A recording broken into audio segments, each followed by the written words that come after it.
Thank you so much. It's now time for us to grab our seats. I'll just buy some time as you get positioned. This next person needs no introduction in this crowd, but I am very pleased to introduce all the way here from Durham University. Please give a warm welcome to our final keynote, presenting on entrainment in natural musical performances, orientation, research perspectives, Martin Clayton. Thank you. Thank you. Is this working okay? Yes, good. Thank you so much. I can't tell you what a pleasure it is to be in such a meeting with such a wonderful group of people talking about entrainment. It's just amazing.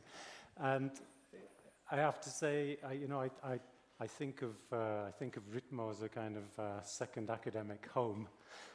Not because I've spent much time in Oslo, which I haven't, but just because your interests here are so closely aligned with mine. I feel, I'm going to Oslo, I'm going to Oslo, I'm going to these are my people, you know.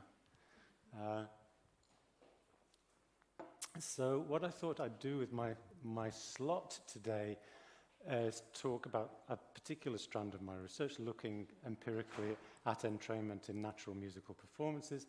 And since I come from a different academic background to most people here, I thought what I'd do, just to kick off with a bit of orientation, like, you know, what was my background, why did I get into doing entrainment from that perspective, and then I'm going to run through some of the studies and make some reflections, and hopefully, I don't know, maybe conclusions is too strong a word, but there will be some reflections along the way.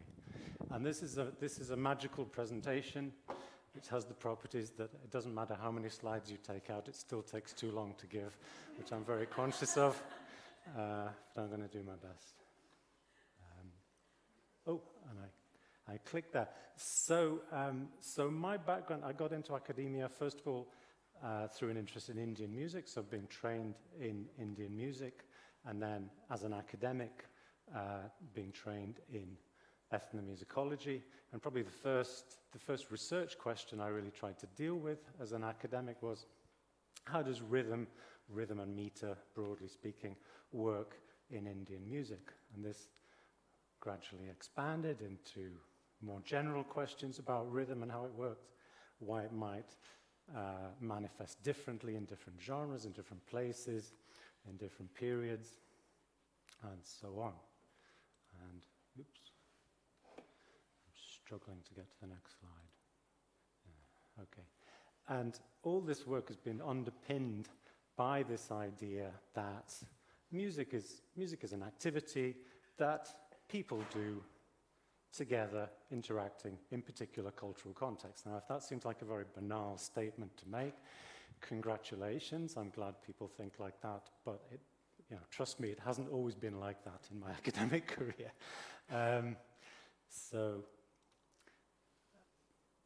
I'll give you a couple of perspectives as to why I felt entrainment might be an interesting topic to do as an ethnomusicologist. The first goes to questions of the social effectiveness of music and dance performance, and a long tradition in ethnomusicology going back to the influence of Emil Durkheim's sociology. This is from his work on the sociology of religion, which has been very influential really throughout the 20th century on ethnomusicology. This is one of the quotes I like to pull out of Durkheim to give a sense of why Durkheim might be relevant to this kind of study, where he says, probably because the collective emotion cannot be expressed collectively without some order that permits harmony and unison of movement, gestures and cries tend to fall into rhythm and regularity, and from there into songs and dances. Now, as I said, this has had a lot of influence on the field. Probably one of the most Durkheimian of ethnomusicologists would be John Blacking. This is from his work, broadly speaking, on the anthropology of the body. He tries to sell his concept of proto-ritual, which he describes as a shared somatic state of the social body that generates special kinds of feelings and apparently spontaneous movements and interaction between bodies in space and time. So this is kind of in the water of ethnomusicology, as it were.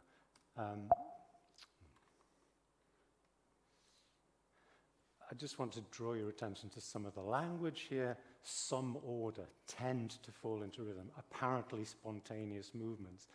One way of reading this body of literature, which, as I say, extends throughout the 20th century, is these people are saying, look, there's something big going on, and it's really important, and we don't quite know what to call it, and we don't know how it works, but there's a missing mechanism at the heart of everything, right? So one of my pitches, when I did this big article in 2004, pitched to ethnomusicologists, the idea was to kind of say, well, you know that thing that we don't have a name for? Maybe this is that thing. So that's one of the places I was coming from. Then, more narrowly, in terms of understanding rhythm, this is my 2000 book based on my PhD, which doesn't really talk about entrainment. This is 2000. I got into entrainment like 2001 too. But one of the things it does in theorizing about rhythm is it draws attention to some of the gaps and tensions between rhythmic theory and rhythmic practice, which anyone who does music theory will come across. Okay, the book says it works like this, and people tell me it works like this, but I keep spotting this other thing that nobody's got a name for. Why does it keep happening? And like many people who do theory of rhythm through the years, we can. One of the common things we do is we go to psychologists and say, "Hey, Mr. Psychologist, can you please give me some explanation for why this stuff happens that the musicians don't have a name for?" That we can wonder about how successful that was, but really entrainment again for me is, well, if this stuff is happening a lot, then how does that feed into my understanding of how rhythm works and how meter works? So how do we turn that into a research program? Well, I decided one of the things I thought I could do and I should do with my background was to concentrate on trying to interpret entrainment in real-life, natural musical performances. And to do it in a way that would be as accessible as possible and as low-tech as possible, in the sense of, can we study entrainment in the field, whatever the field is, using audiovisual recordings, right? So that, for reasons of accessibility, being able to do work in as many cultures as possible, share materials freely, etc., etc. So that's been one of the driving forces that's why I do the kind of work I'm going to be showing you in the next few minutes.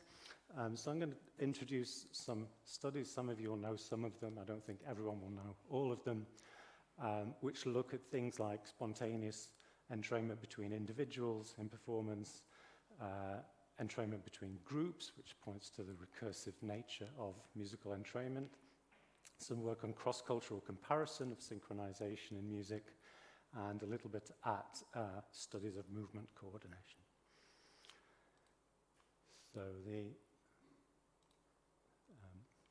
the first empirical study I want to show you, this is an Indian music ensemble led by a great musician, the late singer Veena Sahasrabudhe.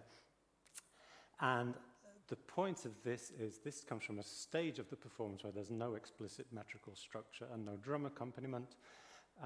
So there aren't really concepts for what is the rhythm at this point. But what we do recognize is this stage of performance will go from being very loosely structured with no pulse to having a pulse. And that's really about as far as the theorization goes. But I wanted to look at a couple of things here. One is, as you'll see when I play the video, the singer's left hand and the harmonium player's finger are both making rhythmical movements. So one idea was to, working from the video rather than from the sound, to kind of quantify the relationship between their rhythmical movements. The other was to look at the instrument these three ladies are playing, which is called tanpura. A very quick explanation. If you know Indian music culture, this is obvious. If you don't, it's kind of counterintuitive. But the point of playing this instrument is you don't play in time with the other people, right? Its job is to provide a general background sound and pitch reference, and you don't play it in time with anybody else, which was obvious to me, having worked for a long time in this music, but I needed Veena to put it in words, so I got her to email me something, and amongst the other things she said was, beginners often unconsciously adjust the plucking rate to tempi of singing. They have to be told to break the connection. Tanpura should be plucked at an even rate, not connected with singing. So another idea was to use the video and get from the video the moments where the instrument is being plucked, and look at the relationship between them and see if there is a relationship to that beat and if there is a relationship one to the other. So I better play you the video.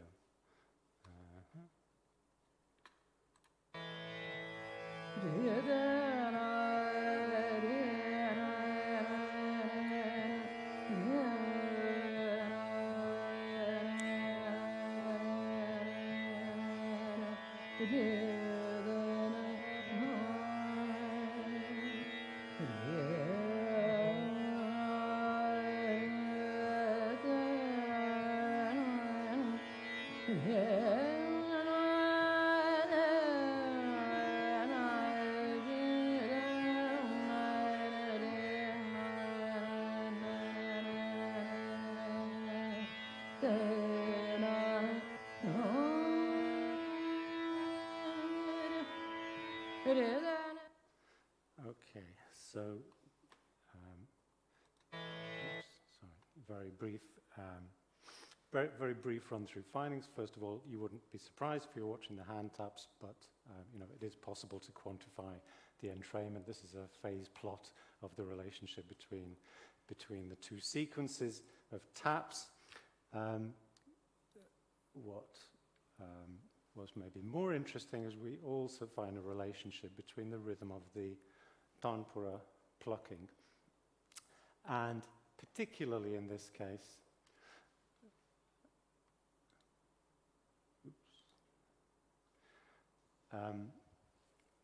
there seemed to be a relationship with visual contact. So if we look at the relationship between these two musicians, the accompanist at the back is sometimes staring at the back of the soloist, and she's sometimes looking away or has her eyes closed.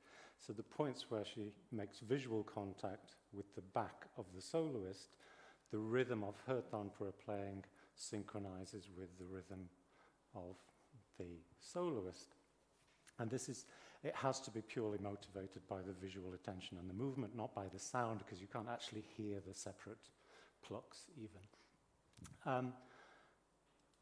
Even more interesting, the instrument at the back has a different natural frequency in a sense, because it's a bigger instrument and it has more resonance, so it takes longer to pluck.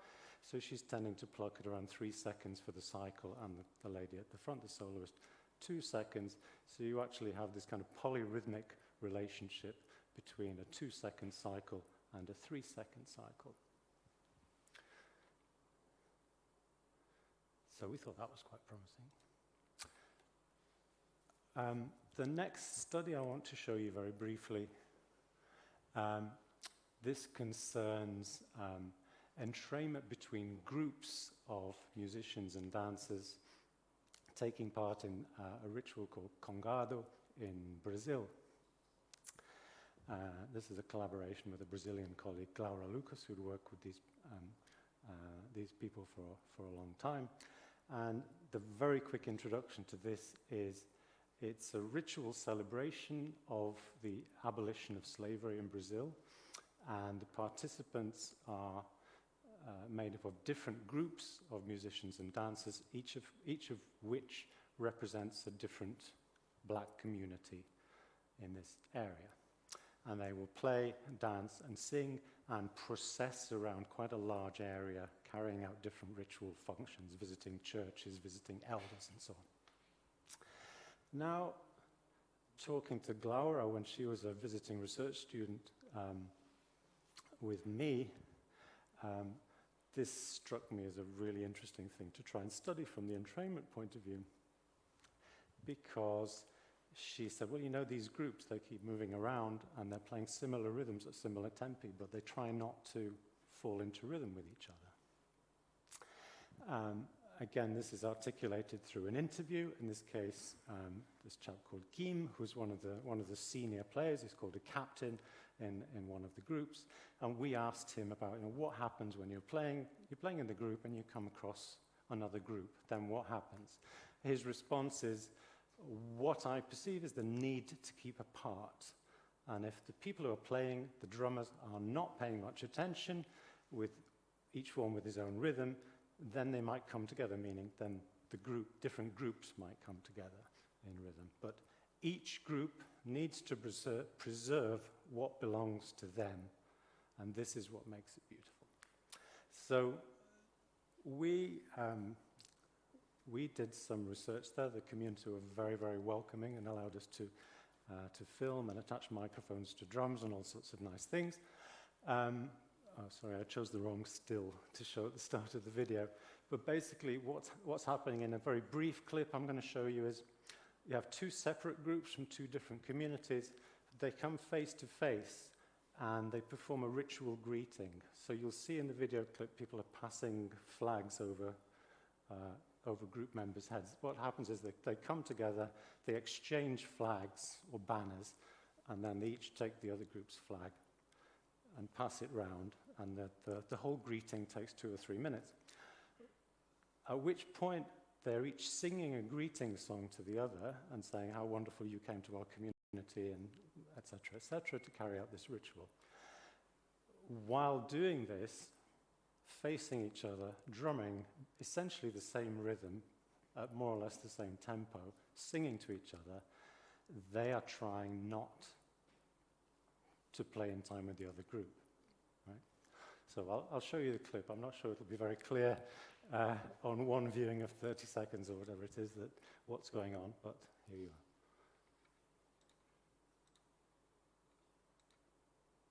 There.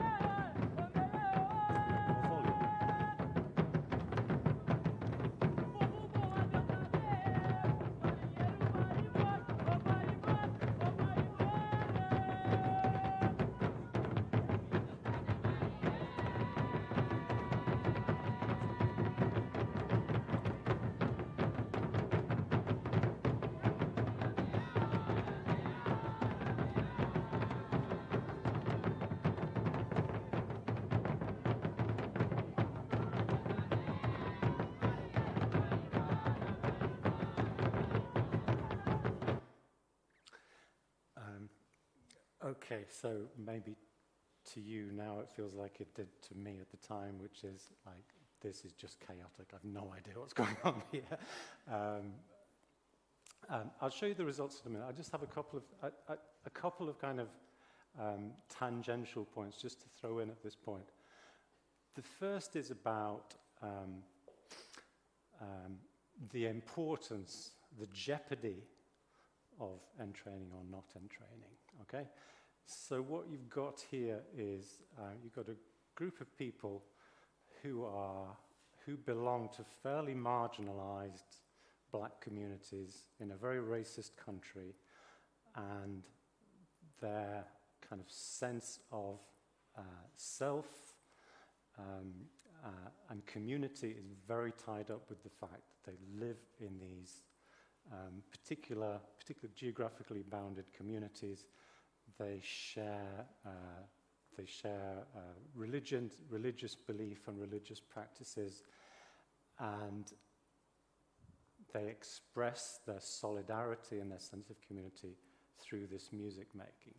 And when we ask, like, one of the big themes in Glaura's ethnographic work was when she asked them to describe a group, you see the group of people there with the drums and the dancers and whatever, and they will typically respond, the group is a rosary. Okay? The group is a rosary, we're all members, we're all beads of the rosary. The rosary must not be broken.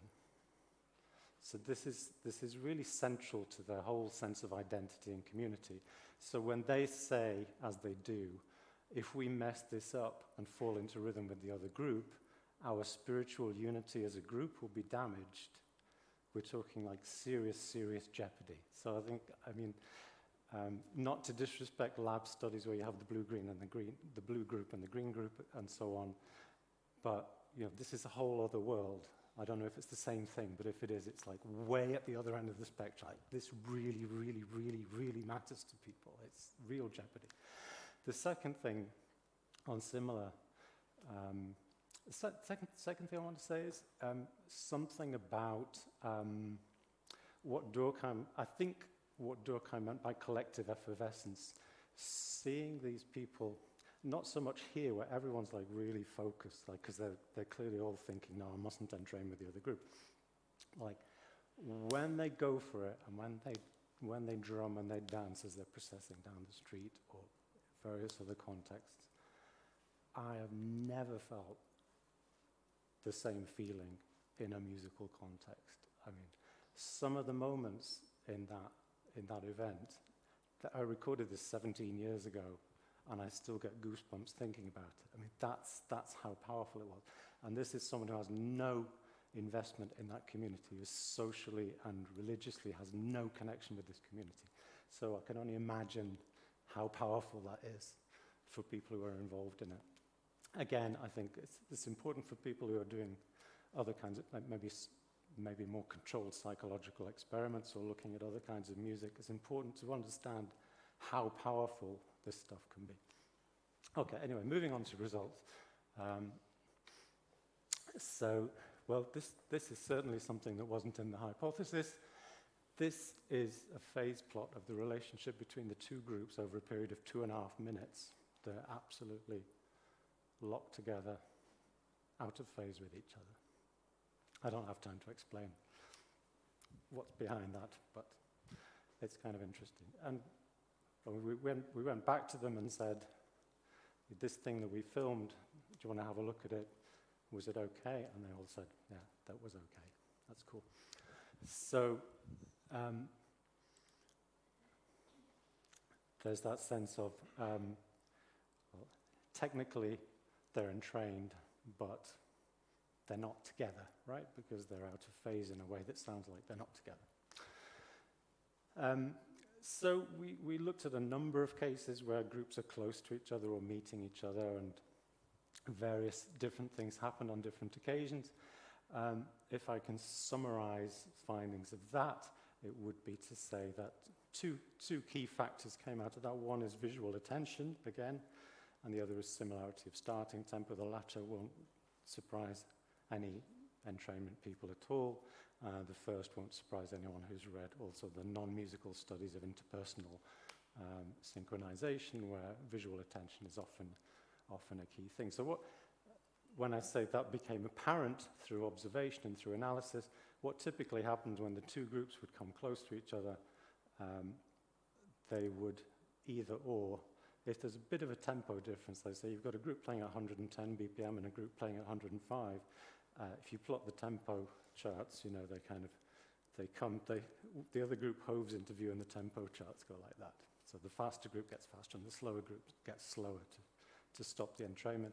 The other thing is just turning around. If you're static, just turn around and look at your drummer, don't look at the other guy's drummer, because that's going to be fatal. Okay? Moving on. So spontaneous entrainment between groups, and also the idea of the entrainment and its avoidance are directly linked to the meaning of the ritual. So some quick reflections so far.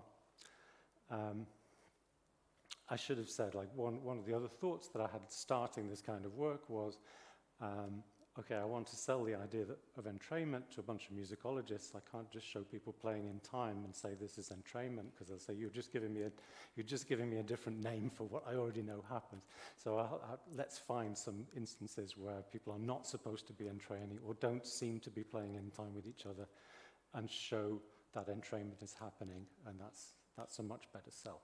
So yes, spontaneous entrainment does play a part in musical performances, and reference back to the previous panel, interacts with performers' intended outcomes. A couple of sidelines that came out, which I think are quite interesting. One is this polyrhythmic relationship emerged spontaneously.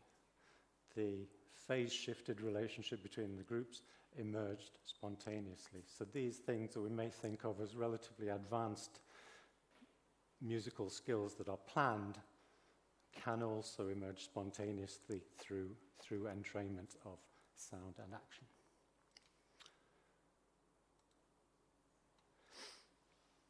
I think in one of the papers I tried to make this point. I'm not sure anyone's picked up on. So that sort of gave rise to a thought in my mind that through spontaneous entrainment of sound and action, structures can emerge spontaneously that then, if they're recognized and repeated and worked with, can become metrical structures. So I tried to coin the idea of proto-meter for kind of spontaneously emergent structure that may have the potential to be turned into a conscious rhythmical or metrical structure. Okay, moving on. I show you a little bit of this big collaborative study, Interpersonal Entrainment in Musical Performance.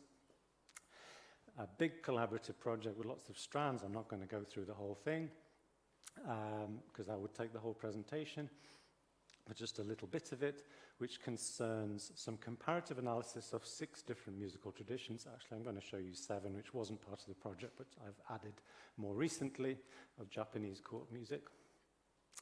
And a couple of the things we're looking at in this case is, firstly, how do groups entrain when making music in a variety of cultural contexts, and what can we find through comparative analysis? And again, going back to the same idea I mentioned before, can we do this using existing audiovisual recordings and extracting timing information from that? So I'll briefly show you 2 distinct approaches to analysis based on audio and video data respectively. First of all, using onset data, event onset data extracted from multi-track audio, and calculating or comparing synchronization between different genres, and then using movement information extracted from video to explore movement coordination, which takes us to, at least in this case, longer time spans. So I'll give you a quick rundown. I've prepared 10-second clips just so I can give you a quick audio burst of all the different kinds of music we looked at. First of all, my home area, North Indian raga music. Here's a sitar tabla duet. If I can get it to play. Oops. No, it's going to be less than 10 seconds.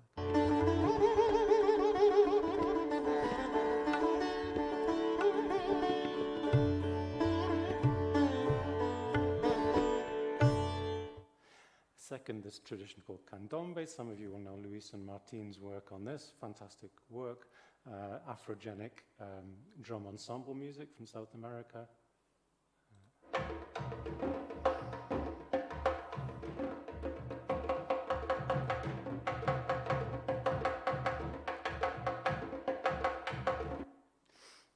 Then Malian djembe ensemble music, which probably everyone's heard, and Rainer, of course, is coming to join RITMO in a couple of months. You all know him very well, but just as a reference, you see, has some characteristics in common with the candombe, but a different texture.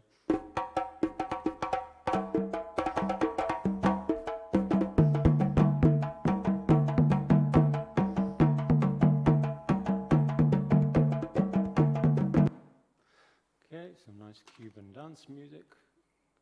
Oops. Todavía ese palo santo.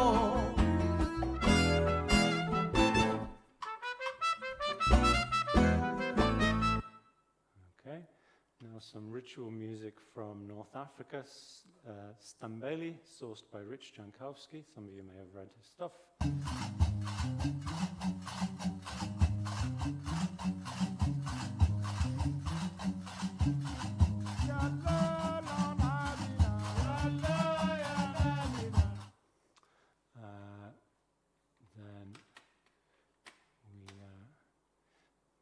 chance, we're asked to do something with some local musicians, playing something by a guy, I think his name begins with B.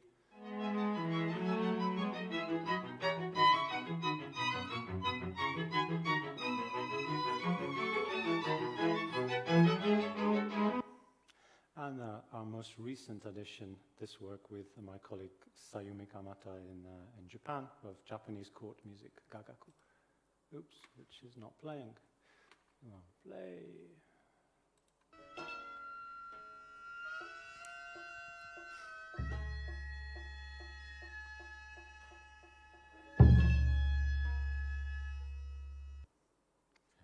It really feels like nothing much has happened in 10 seconds. It's really slow, but I stuck to the 10-second limit. So very different sound worlds is my point. Very, very different sound worlds involved here. So very quickly to do the synchronization analysis is a long process, manually marking up all our collaborators, did manual markups of metrical structure, formal structure, extracting any onset that looked like it could be described as an onset, checking them, assigning onsets to metrical positions, and then carrying out this asynchronization analysis. Very quickly, the reason we did this asynchrony analysis rather than a phase analysis is that to do a phase analysis, we need a reference period, and they're all very different kinds of metrical structures, and I couldn't think of a rigorous way of deciding how to pick what the reference period was. So forget that. Let's just do some asynchronization analysis. And classic measures from RASH, the precision is the one I'm focusing mostly. Just calculate all the asynchronies between two instruments playing nominally at the same time, calculate the standard deviation to get the asynchronization, and then to get a group asynchronization, calculate the RMS of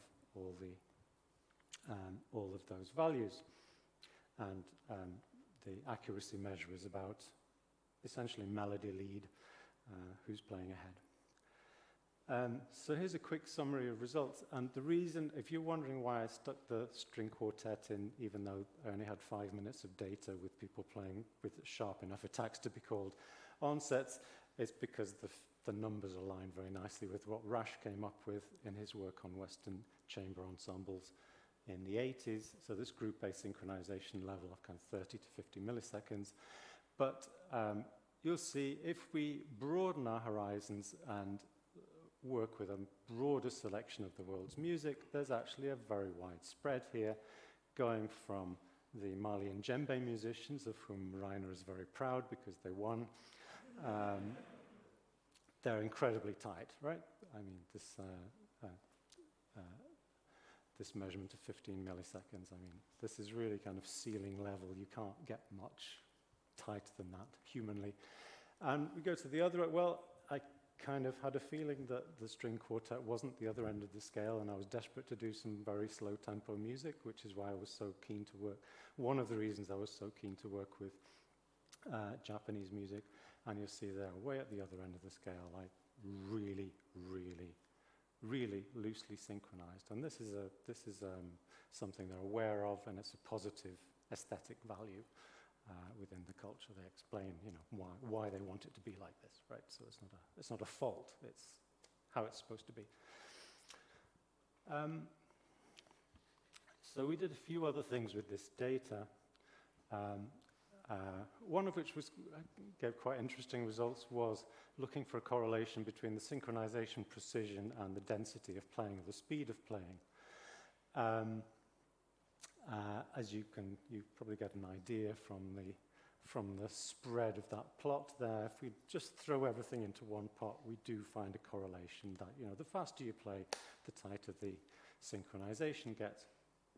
But there's an interesting but here, which is if you look just at the drums and the percussion, or perhaps what Anna would call the high precision onsets, we do not find this effect. Like, everyone's performing at ceiling. It doesn't matter how fast you're playing, but you can synchronize really tight if you're using short enough sounds.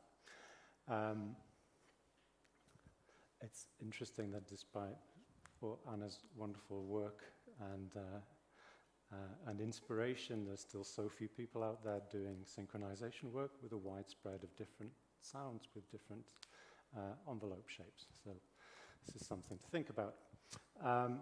But I kind of thought, well, okay, so what happens if you get down here?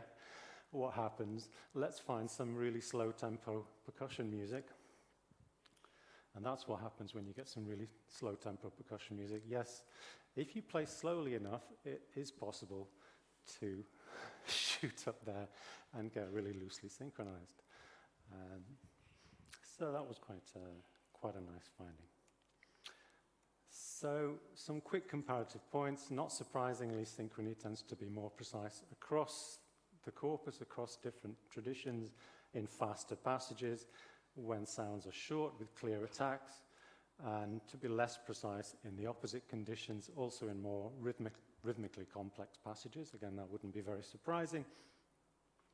Another thing we looked at was an effective metrical position with a kind of hypothesis that on metrical downbeats, the most metrically salient points, we might expect to get more precise synchronization, and we didn't.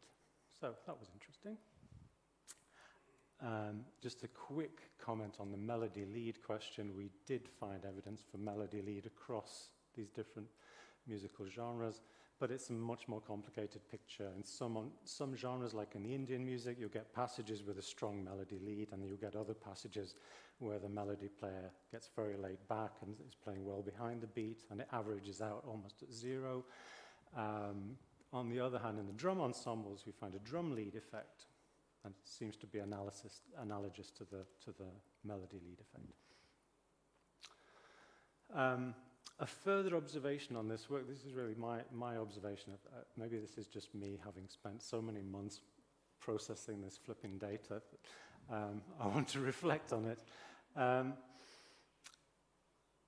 thinking particularly of the Indian stuff, but not only the Indian stuff. When you've got people improvising and, you know, so the music is not written down, people are coming up with ideas and responding to ideas and so on, there's a natural fluctuation in tempo, right?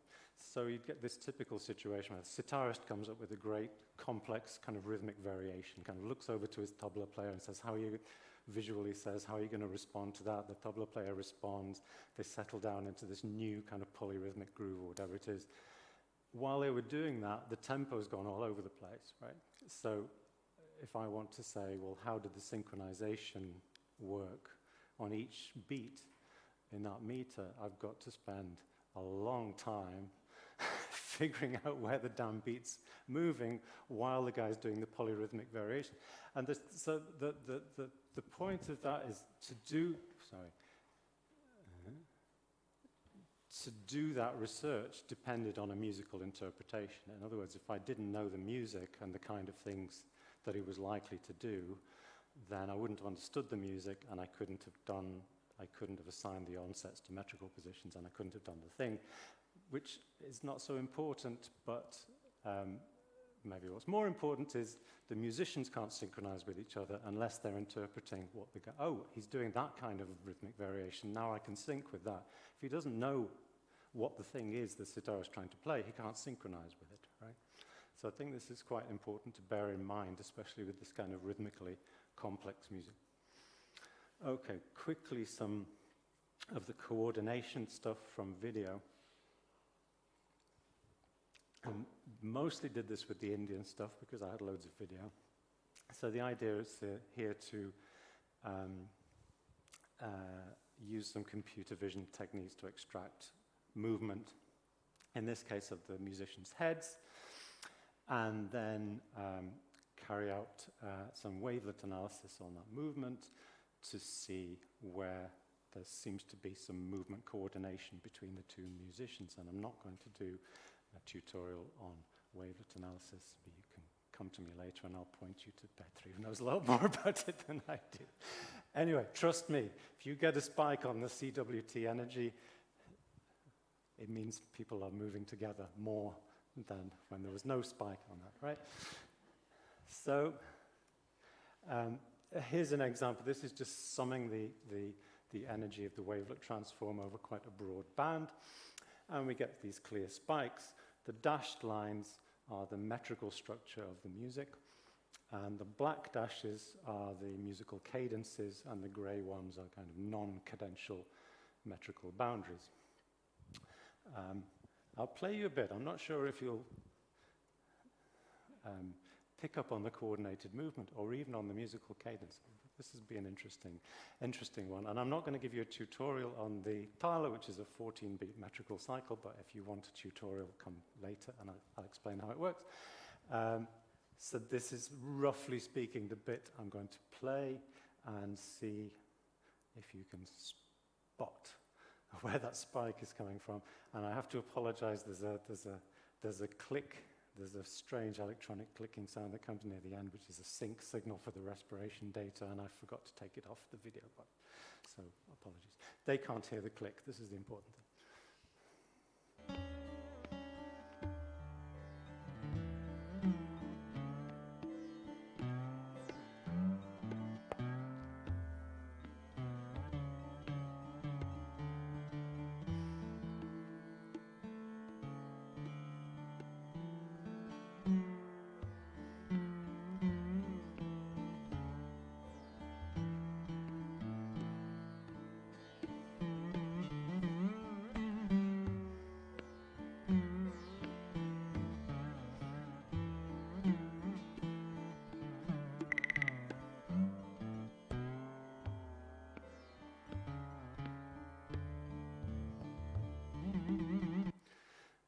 So the spike is just after the electronic click. If you notice, there's a cadential sense, and the guitarist looks up and kind of makes eye contact with the musician to say, "We finished that bit." You know, that was a nice cadence.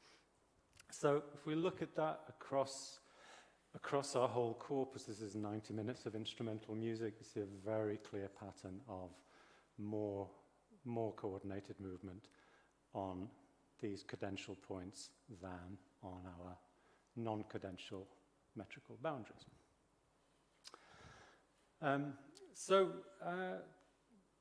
This gave me a lot of confidence, but also some frustrations in a way. I mean, this Indian corpus shows this clear alignment between the CWT energy peaks and the musical cadences or section transitions.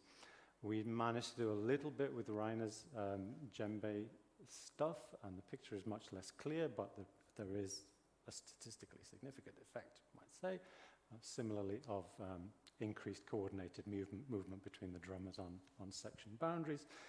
But even all these people I brought together to work on this stuff, we didn't have enough video data really to spread this out. So it's I think there's a really big need for more of this data, more shared data. It's kind of frustrating. We've had a lot of stuff over the last 20-odd years of people studying gesture from video, for example, but very little of that is in the public domain. So let's hear it for open science and sharing data. An addendum.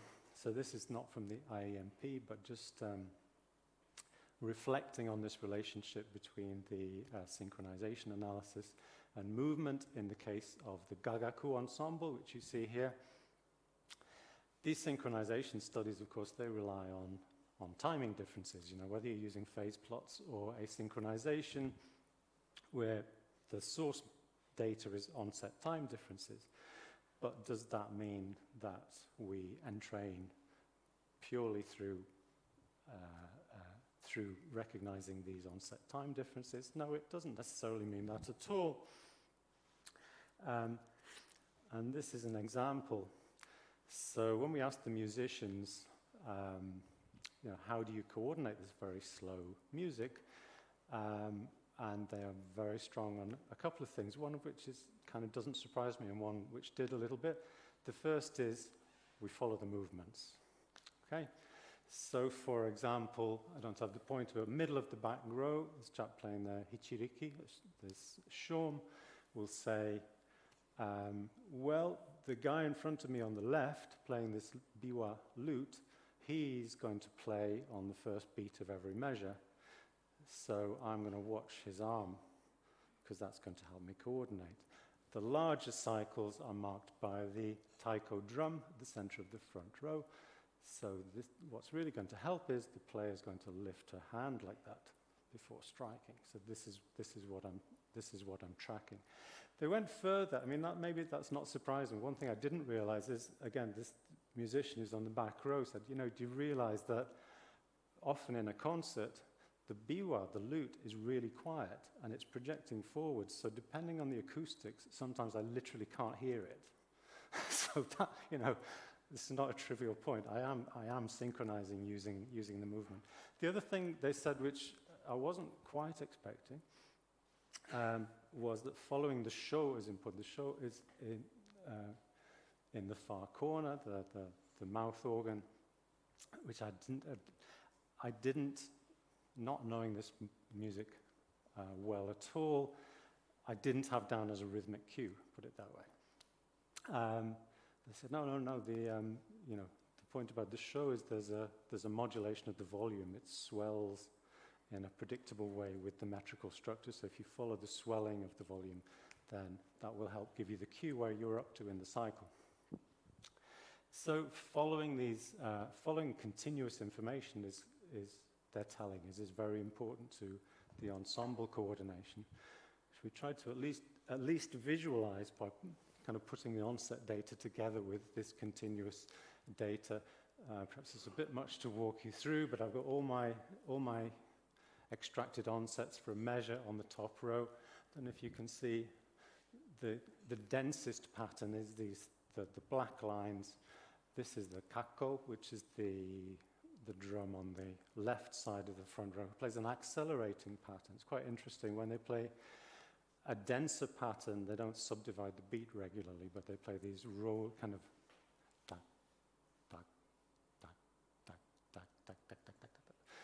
accelerating patterns, so you can't get a regular beat subdivision. You can see there's a big spread of the onsets. As I said, it's very loosely synchronized, but we can also, by using pose estimation, which I'll show you in a moment, extract movement coordinates for the wrists of the musicians, and we can see here I'll play you the clip in a second. So we have the biwa actually in this measure is playing on beat 3 and on beat 1. That's the pink line of the vertical motion of the lute player. Light blue is the taiko player's left wrist, and the dark blue is the taiko player's right wrist, because taiko plays a softer stroke on 3 and then a really big stroke on 1. The show is difficult to get. We had too much bleed between the sound tracks, so there's a lot of percussion coming up in the show track that you can just about see on the loudness track, this swelling of the sound. Up to 2, down to 3, up to 4, down to 1. The clip starts a little bit before. You won't follow everything, but you will get the idea. You can see the motion, especially of the lute player, the biwa player, and the taiko left and right.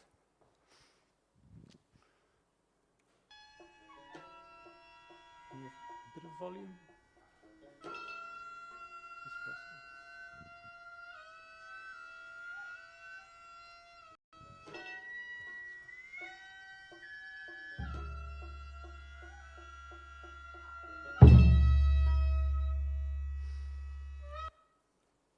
Okay, just to give you an idea, I'm very impressed by the taiko, especially having spent a lot of time looking at sonograms, and you see all these little things going on, and then the taiko plays, and it's like, bam! I just obliterated everything on your sonogram for the next half a second or something.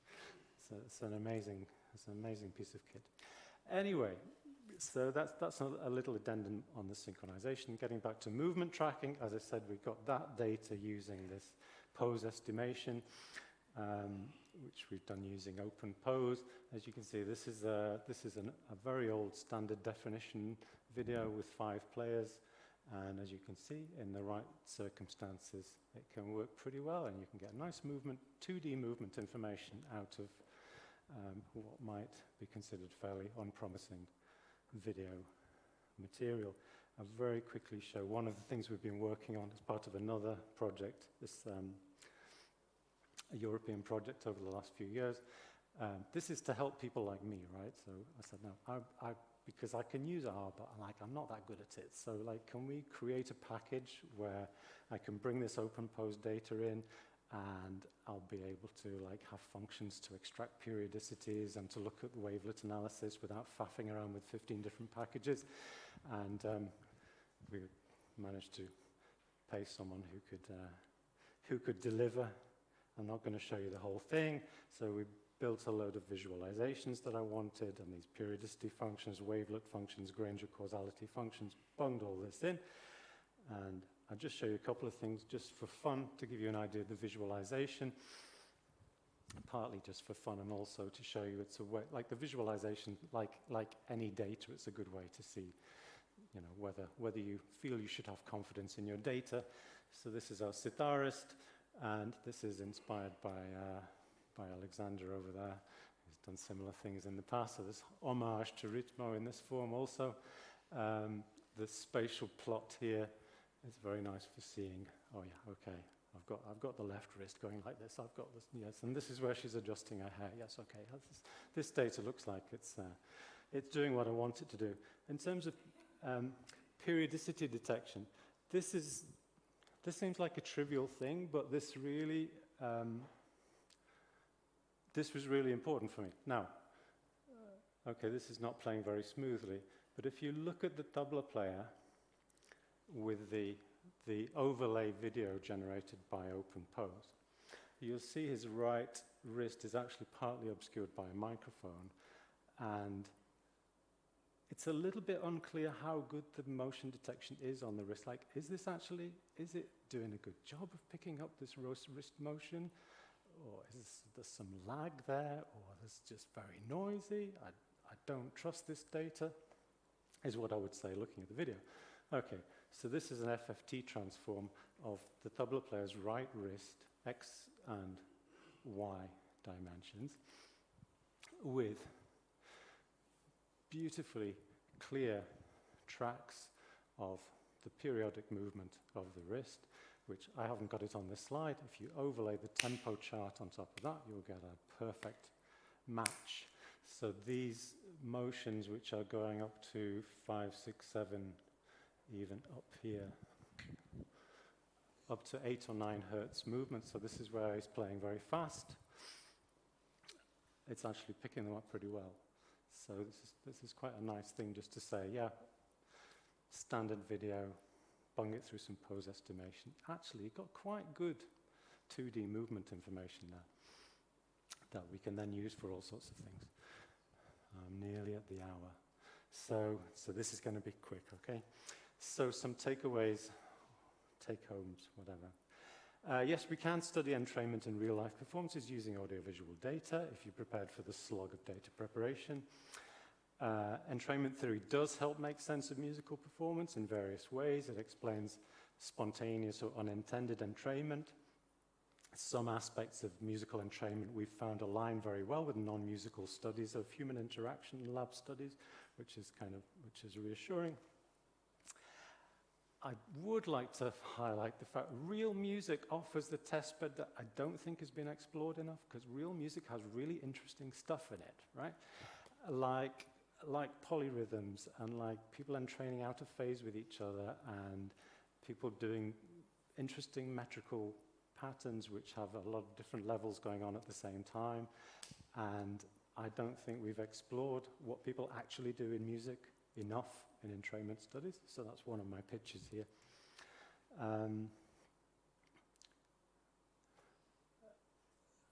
Musical entrainment, I think, is even more complex than we tend to admit, for reasons reflecting on these studies. Co-presence of different modalities, the auditory and visual domain, for example,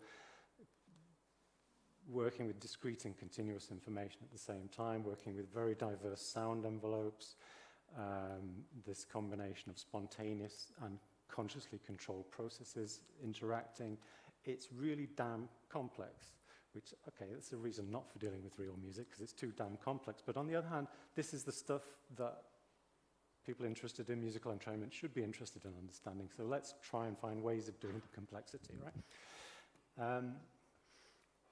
My point earlier about you can't really get what's going on without understanding what's going on musically.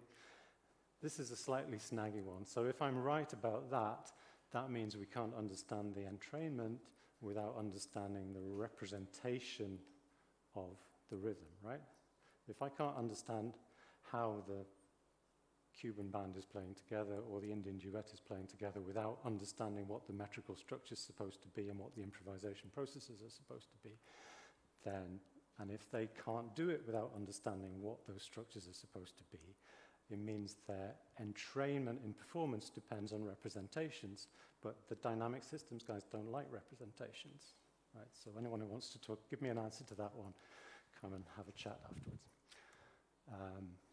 And yeah, very, very, very finally, as my interest turned back to writing more generally about rhythmic and metrical structures, I'm thinking, so this is a kind of framework I'm taking forward now, is when we talk about metrical and rhythmical frameworks, we're talking about things that are consciously created with reference to learning, representation, and theory that are dependent on individual agency in interaction with others, and which are also dependent on these entrainment dynamics, which are, to some extent, independent of either of the above. So there's interesting interactions going on. I'll give you a thank you slide, and, oh, damn, 27 seconds over. I nearly made it. Thanks very much.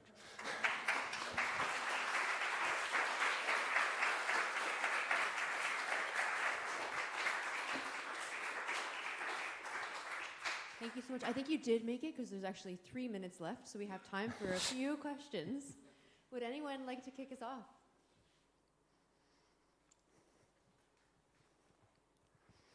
Thank you so much. This is just a wealth of perspectives, and hooray for real musical measurement. In the data set that you described here, the final one is a collaboration. Did you also include moments of breaking? So you gave some really great examples of how people negotiate kind of the wrong kind of temporal relationship between players and failures. And failures are really informative in a way that often we don't get to see well in the lab. So was that something that was considered in building this kind of collection, or do you just have more great pockets of these problem cases? Elsewhere.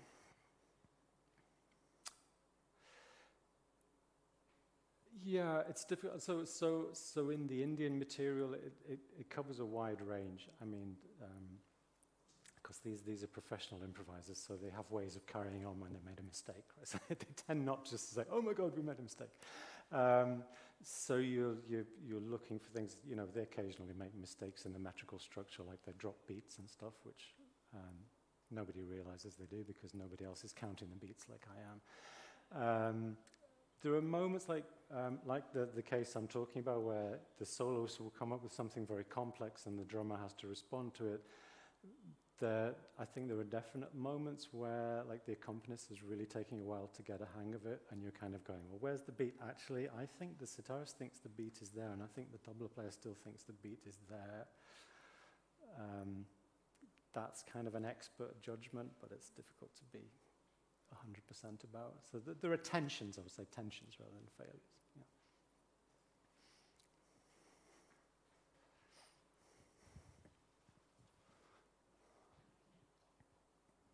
I wondered whether you'd studied to any degree differences in representation between musicians from a particular genre. I mean, the reason I ask is my limited experience with performing with Indian musicians suggests to me that sometimes the teacher's representation of some rhythmic structure to a student is actually A, very different from the way I would perceive it, and B, rather different from what's actually being done by the student and then accepted.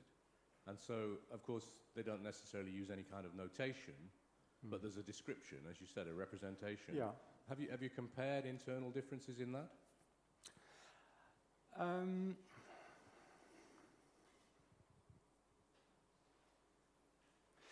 Yeah, I mean, to go into specific instances and then go back to the musicians and say, look, exactly what did you think you were doing at this point, is a good method in principle.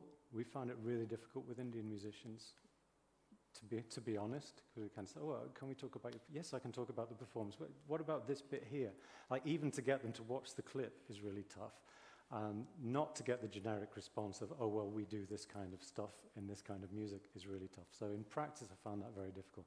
I mean, I studied sitar and I've studied the rhythm a lot, so I kind of know the kind of things they do, the ways they would think about subdividing the beat in different ways, or permutating different rhythmic figures, or varying the position of accents, and this kind of thing. So I know the procedures, and I can pick out to my own satisfaction broadly what procedures are being employed. Sometimes they're pretty complicated, but yeah.